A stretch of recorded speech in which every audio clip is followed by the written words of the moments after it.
Esta noite, quero que vocês vejam comigo no capítulo 14 de João e olhem para o versículo 16. Tenho várias escrituras que gostaria de ler, mas vou me limitar a esta em particular. No capítulo 14 de João, começando no versículo 16. Se me amais, guardai os meus mandamentos. E eu rogarei ao Pai, e ele vos dará outro Consolador, para que fique convosco para sempre. O Espírito da verdade, que o mundo não pode receber, porque não o vê nem o conhece. Mas vós o conheceis, porque ele habita convosco e estará em vós. Não vos deixarei órfãos, voltarei para vós. O Papa João, certa vez, foi perguntado qual era a maior necessidade do mundo, e ele respondeu: o ensino e o ministério do Espírito Santo. Minha esposa e eu tiramos umas breves férias há alguns anos com o grande teólogo suíço Karl Barth. Perguntei ao Dr. Barth qual será o próximo foco teológico no mundo. Isso foi antes do movimento carismático florescer como o conhecemos hoje. Com grande visão profética, ele disse: o foco será no trabalho do Espírito Santo. O apóstolo Paulo disse em 1 Coríntios 12:1, acerca dos dons espirituais: não quero, irmãos, que sejais ignorantes. Agora, é impossível entender a Bíblia, a vida cristã, a estrutura da igreja ou compreender nosso próprio relacionamento com Deus sem conhecer a pessoa e a obra do Espírito Santo. Hoje, temos o que é chamado de movimento carismático, que vejo crescer em todo o mundo, em todas as suas formas. Estive em alguns países onde dizem que esse movimento está avançando rapidamente dentro da Igreja Católica Romana. Nesses lugares, percebo que essas pessoas, embora nunca tenham falado em línguas, tiveram uma nova experiência com Cristo e ainda assim, se chamam carismáticas. E elas estão certas. Todo verdadeiro cristão é carismático. A palavra carismático vem do termo grego charisma, que significa dom ou graça. Há uma diversidade de dons espirituais, e as Escrituras mencionam entre 19 e 21 dons, dependendo da forma como são contados. No meu livro, falo sobre 20 dons do Espírito, mas acredito que essa seja apenas uma lista exemplificativa. Cada crente recebe um dom do Espírito Santo. O dom de administração, o dom de ajuda, o dom de conhecimento, o dom de sabedoria, o dom de evangelista, o dom de pastor, o dom de mestre, entre outros. Seja qual for o dom, ele é concedido pela vontade do Espírito Santo para ajudar, guiar, fortalecer e edificar o corpo de Cristo, além de testemunhar de Cristo ao mundo. Agora, vamos examinar um pouco mais sobre a pessoa e a obra do Espírito Santo. O Espírito Santo não é uma coisa. Ele não é um isso. Muitas vezes, ouço pessoas dizerem: eu quero isso. Mas ele não é uma energia ou força impessoal. Ele é uma pessoa. A Bíblia ensina que ele é alguém. Há 3 pessoas na Trindade: Deus Pai, Deus Filho, Deus Espírito Santo. Se você disser: eu não entendo isso, eu também não.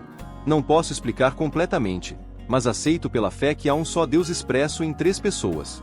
A Bíblia ensina que o Espírito Santo é todo-poderoso.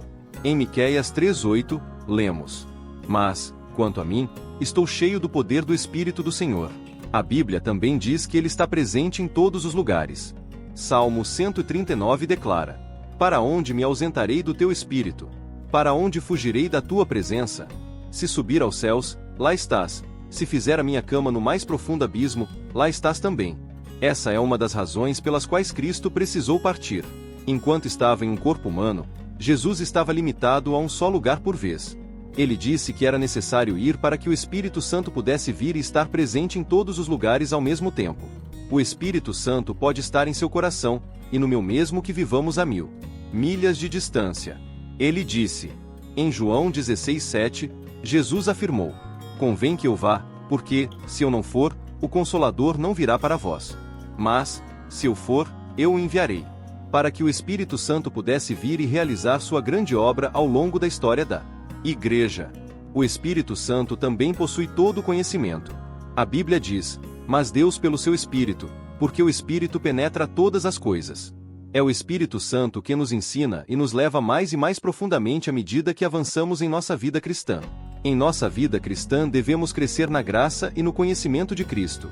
Mas só podemos crescer com a ajuda do Espírito Santo porque no momento em que você aceita Cristo como seu Salvador, o Espírito Santo vem habitar em seu coração. Seu corpo se torna o templo do Espírito Santo, e ele está lá para ajudá-lo a viver a vida cristã. Não há uma pessoa que possa ser cristã sem o Espírito Santo. Ninguém possa seguir a Cristo sem a ajuda do Espírito Santo. O Espírito Santo é extremamente importante. Ele é essencial em nossas vidas. A Bíblia também diz que o Espírito Santo possui todo o conhecimento, mas Deus nos revelou pelo seu Espírito, porque o Espírito penetra todas as coisas até mesmo as profundezas de Deus. No livro de Apocalipse, ele é descrito como tendo 7 olhos, símbolo da perfeição e onisciência. Isso significa que nada está escondido dele.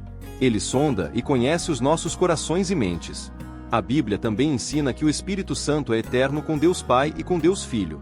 Em Hebreus 9:14, encontramos a expressão o Espírito Eterno. Para ilustrar a Trindade, podemos pensar em uma maçã, a casca, a polpa, o caroço, ou podemos considerar a água. No estado sólido, gelo. No estado líquido, água. No estado gasoso, vapor. Embora sejam formas diferentes, ainda são a mesma substância. Essas ilustrações são imperfeitas, mas ajudam a visualizar o conceito da Trindade. O Espírito Santo é chamado de Santo mais de 100 vezes nas Escrituras. A Bíblia diz: Sede santos, porque eu sou santo. 1 Pedro 1:16. Uma das tarefas do Espírito Santo é nos santificar, ajudando-nos a crescer em santidade e na imagem de Jesus Cristo. O Espírito Santo nos liberta. A Bíblia ensina que onde o Espírito está, há liberdade. O Espírito Santo nos liberta da escravidão do pecado, da lei e do legalismo. Seja qual for o seu vício, pecado, drogas, álcool. Jesus disse que todo aquele que comete pecado é escravo do pecado. João 8:34. Mas Cristo veio para nos libertar, e o Espírito Santo confirma essa liberdade em nossa vida. Onde está o Espírito do Senhor, aí há liberdade. 2 Coríntios 3:17. Consigo perceber rapidamente quando entro em um culto se aquelas pessoas foram libertas pelo Espírito Santo. O primeiro trabalho do Espírito Santo é convencer. Jesus disse em João 16:8. E, quando ele vier, convencerá o mundo do pecado, da justiça e do juízo. O Espírito Santo usa as orações de uma mãe, uma experiência trágica, o sermão de um pastor, uma simples transmissão, para convencer você do pecado e da necessidade de entregar sua vida a Jesus Cristo. Muitas vezes, ele nos incomoda. Já vi pessoas se levantarem, virem à frente furiosas, mas voltarem depois para aceitar Cristo. O Espírito Santo fala diretamente ao seu coração, mostrando sua necessidade de um Salvador. E hoje, ele está chamando você para se render totalmente a Jesus Cristo. Arrepender-se do Espírito Santo é algo que você nunca poderia fazer sem consequências. Você nunca poderia ir para o céu, nunca poderia ter seus pecados perdoados, nunca poderia ser salvo. O Espírito Santo tem trabalhado com alguns de vocês durante toda a semana, quer você tenha veja ou não. O Espírito Santo dá nova vida. A Bíblia diz que estamos mortos em pecados e transgressões. Nosso espírito interior, feito à imagem de Deus, está morto para Ele. Hoje à noite, a humanidade precisa de vida. Todos pecaram, portanto, todos estão mortos para Deus, e um homem morto precisa de vida. O Espírito Santo vem para nos dar essa nova vida em Jesus Cristo. Bertrand Russell escreveu certa vez a um amigo: Eu só conseguia pensar em suicídio. Por causa do homem e de suas obras, a noite cai impiedosa e sombria. É assim que você se sente?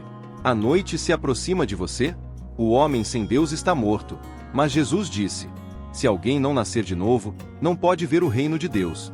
Você precisa nascer de novo, e é o Espírito Santo quem realiza essa transformação em você. A salvação não é por obras. Esse novo nascimento é um ato sobrenatural. Não acontece por meio de boas obras ou méritos próprios. Nenhuma das suas boas ações poderá salvá-lo. Paulo disse a Tito: Mas, segundo a sua misericórdia, ele nos salvou. Somos salvos pela misericórdia e graça de Deus.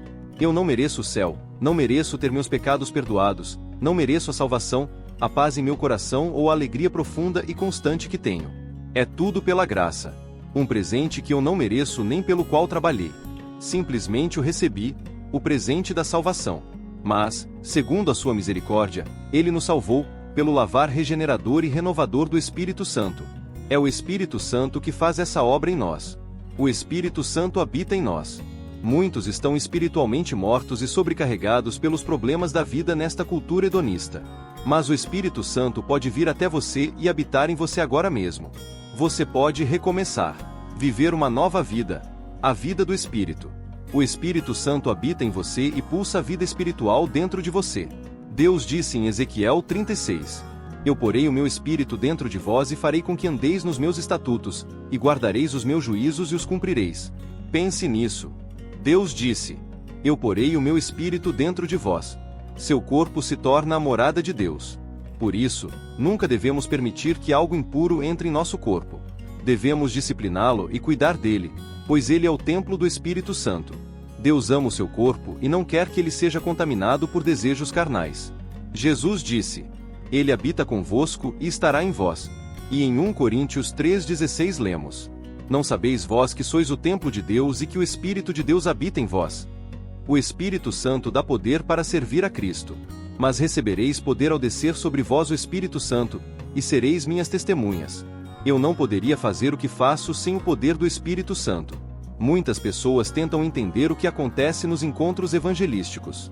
Algumas acham que é propaganda, outras pensam que é promoção. Um jornalista até disse que sabia o segredo do motivo pelo qual tantas pessoas compareciam às reuniões. É por causa dos seus olhos. Mas como alguém da quarta fileira para trás poderia ver meus olhos? O segredo é o Espírito Santo. Onde Cristo é exaltado, o Espírito Santo se manifesta. Não sou um grande pregador, sou apenas um comunicador da mensagem de Deus. Ele me chamou e me deu esse domingo. Ele deu dons diferentes a cada um de nós, conforme a sua vontade. O Espírito Santo transforma vidas. Li sobre uma mulher em Wakefield, Inglaterra, que tentou passar no teste de direção 38 vezes e falhou todas as vezes. Talvez você tenha tentado tantas vezes obter uma licença espiritual para assumir o controle da sua vida, mas não deu certo. Quantas vezes você foi a reuniões, rededicou sua vida, prometeu viver de forma diferente, mas nada mudou? Talvez esta seja a sua 38ª tentativa. E hoje pode ser o dia em que tudo funciona, porque, desta vez, você entregará sua vida a Cristo da maneira certa, pelo arrependimento dos seus pecados e pela fé em Cristo. Então, o Espírito Santo virá de forma sobrenatural, renovará você e lhe dará uma nova natureza. O Espírito Santo produz frutos. Mas o fruto do Espírito é amor, alegria, paz, longanimidade, benignidade, bondade, fé, mansidão e domínio próprio. Esses frutos são produzidos pelo Espírito Santo. Há pessoas que você pode não conseguir amar naturalmente, mas o Espírito Santo lhe dará o poder de amá-las. A maior evidência de que você conhece a Cristo é o amor. Você sente que não tem alegria? Muitas vezes, eu também me ajoelho e digo: Senhor, onde está o fruto do Espírito da alegria na minha vida? Mas a alegria está lá, no fundo. É um rio profundo, que flui independentemente das circunstâncias. E então vem a paz que excede todo o entendimento. Seja qual for a situação, deixe o mundo desmoronar. Eu tenho paz no meu coração. Eu sei para onde estou indo. Sei de onde vim. Sei por que estou aqui. Pelo Espírito Santo. Você conhece a Cristo. O Espírito Santo vem para realizar essa obra.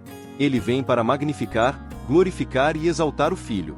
Em João 1613, lemos: Ele não falará de si mesmo. Ou seja, o Espírito Santo não fala de si mesmo. Não devemos sair por aí dizendo: o Espírito Santo isso, o Espírito Santo aquilo, enquanto ignoramos Cristo. Ele veio para magnificar o Senhor Jesus Cristo, para glorificá-lo. O Espírito Santo se alegra quando você exalta Cristo em sua vida. Pecar contra o Espírito Santo. A Bíblia nos ensina que podemos pecar contra o Espírito Santo. Ela diz que podemos irritar o Espírito Santo, mentir contra o Espírito Santo, tentar o Espírito Santo, resistir ao Espírito Santo. E se você resistir ao Espírito Santo, não há perdão. Por quê? Porque é o Espírito Santo que o atrai a Cristo. Ele é quem o convence da sua necessidade de salvação. Se você insistir em resistir, o seu coração se tornará cada vez mais endurecido, e chegará um ponto em que não haverá mais arrependimento. Não haverá mais salvação. Há apenas um caminho para a salvação, e esse caminho é Cristo. O perigo de resistir ao Espírito Santo. Resistir ao Espírito Santo é algo muito sério. Se você ouve a voz dele, e mesmo assim, recusa deliberadamente, está correndo um grande perigo. A Bíblia nos alerta sobre isso em Hebreus 10, 28-29. Aquele que rejeitou a lei de Moisés morreu sem misericórdia, pelo depoimento de 2 ou 3 testemunhas. De quanto maior castigo julgais vós que será merecedor aquele que pisar o Filho de Deus, profanar o sangue da aliança com o qual foi santificado e insultar o Espírito da graça. O chamado do Espírito Santo. Hoje à noite, Eu estou pedindo a você que atenda ao chamado do Espírito Santo. Venha até Deus e diga: eu quero Cristo na minha vida. Quero que Ele seja meu Senhor e meu Salvador. Quero ter certeza da minha salvação. Talvez você seja uma pessoa fiel na igreja, mas, no fundo, ainda não conhece a Cristo verdadeiramente. Talvez você nem tenha uma religião. Você pode ser católico, protestante, judeu ou não seguir nenhuma crença específica. Não importa quem você seja. O que importa é que muitas pessoas precisam de uma nova experiência com o Senhor Jesus Cristo, guiadas pelo Espírito Santo. Muitos precisam ser cheios do Espírito Santo. Não tenho tempo para me aprofundar agora sobre o que significa ser cheio do Espírito Santo ou ser batizado no Espírito Santo. Mas tudo isso está no meu livro. O que quero falar hoje à noite é sobre o que o Espírito Santo pode fazer por você, aqui e agora. E eu vou pedir que você tome uma decisão. Levante-se de onde está. Centenas de pessoas, noite após noite, têm feito essa escolha. Eu quero que você venha até a frente e declare: eu quero Cristo no meu coração. Quero ter certeza de que estou indo para o céu. Quero que meus pecados sejam perdoados. Quero começar uma nova vida. Se você está com amigos ou parentes, não se preocupe, eles vão esperar. Há milhares de pessoas aqui esta noite que Deus tem chamado. Receba agora mesmo. Diga: eu quero Cristo no meu coração. Quero que o Espírito Santo entre na minha vida hoje à noite. Quero que Cristo perdoe meus pecados. Venha rapidamente. Vamos esperar por você. Homens, mulheres, jovens, receba agora. Muitos agora estão fazendo seu compromisso com Cristo. Elas querem ter uma nova vida em Cristo. E o Espírito Santo é quem pode realizar esse ato sobrenatural em seus corações e no seu também. Isso pode acontecer agora mesmo, onde quer que você esteja. Eu convido você a dizer sim para Cristo. Receba-o no seu coração. Deixe que o Espírito Santo entre em sua vida para habitar em você, para lhe dar poder sobrenatural, para produzir em você o fruto do Espírito, que é tão desesperadamente necessário na sua comunidade, na sua família e na sua própria vida. Venha e faça esse compromisso no seu coração. Que Deus te ajude a tomar essa decisão hoje.